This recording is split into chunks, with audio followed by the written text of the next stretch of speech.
16 अगस्त रे सूर्य तांकर निज राशि अर्थात सिंह राशि रे प्रवेश करी सिंह राशि व्यक्ति मान को किभली फल देबे आज आम एई वीडियो रे आलोचना करिबा। नमस्कार, मु सुभाषिष पुंठिया स्वागत करछु मो यूट्यूब चैनल को। सिंह राशि स्वामी अर्थात सूर्य सिंह राशि रे ही प्रवेश करिबा द्वारा सिंह राशि व्यक्ति माननकु किभली फल देबे से विषय तो डिटेल्स रे आलोचना करिबा। ता पूर्व सबना भली गोटे रिक्वेस्ट करने चाहिए कि जो मैंने भी एजाई चैनल को सब्सक्राइब करना सब्सक्राइब करंतु और पाखथि बेल आइकन को मध्य प्रेस करंतु जाद्वारा कि मु आगु को जहाँ भी किसी वीडियो देबी ता नोटिफिकेशन आपण मान को ठीक समय मिल जिवो। जदि आमे सिंह राशि कथा कहिबा ताहले सिंह राशि रे सूर्य 16 अगस्त रु नेकी 16 सेप्टेम्बर जाए गोचर करिवे। एही समय रे सिंह राशि व्यक्ति माननक पई बहुत ही भल समय रहिबो। प्रथम कथा है कि सूर्य आपण मानक प्रथम भाव में गोचर करिवे, ता सहित बुध सहित मिलित होई बुधादित्य योग सृष्टि करिवे, ता सहित शुक्र सहित मध्य मिलित रहिवे एवं शनि वक्र दृष्टि सूर्यंक उपरे रहिबो, सेइटा टिके असुविधा करिवो।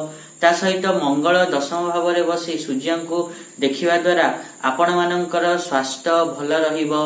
ता सहित आपण मानकर मन उत्साह रे भरी रहिबो एवं एनर्जी लेवल पूरा हाई रहिबो।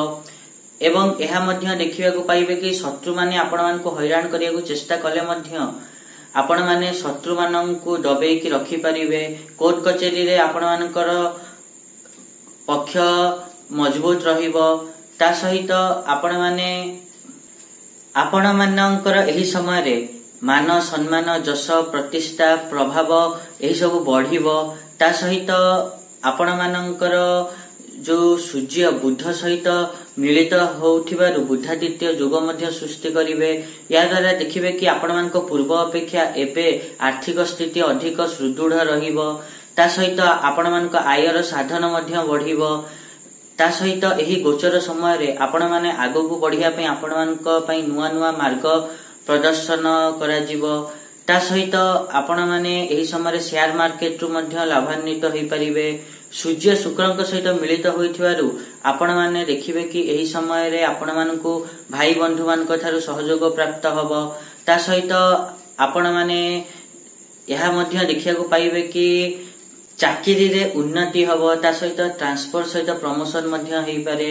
छात्र माने पाठ पढ़ा रे भल प्रदर्शन करिवे। संपत्ति रु आपण माने लाभवान हेई परिबे। पूर्व जमते कहथिले चाकरी रे उन्नति मध्य हबो। एवं शनिंकर वक्र दृष्टि सूर्यंक उपरे पडुथिबारु आपण मानक वैवाहिक जीवन किंतु खराब हेई जिवो, सेथे डिस्टर्बेंस देखिया को मिलिवो। सेति पई ता प्रति ध्यान देबे।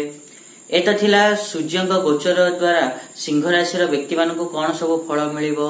आशा करिबे कि मु जा कहली आपण माने ठीक रे बुझी पाथिबे। आ जदि वीडियो भल लागि छि ताहले निहात रूपे वीडियो को लाइक करंतु, शेयर करंतु आ चैनल को सब्सक्राइब करिया पई तो जमाई भूलंतुनी। आज पई एतिकी, देखा हबा नेक्स्ट वीडियो रे। रहुची, नमस्कार।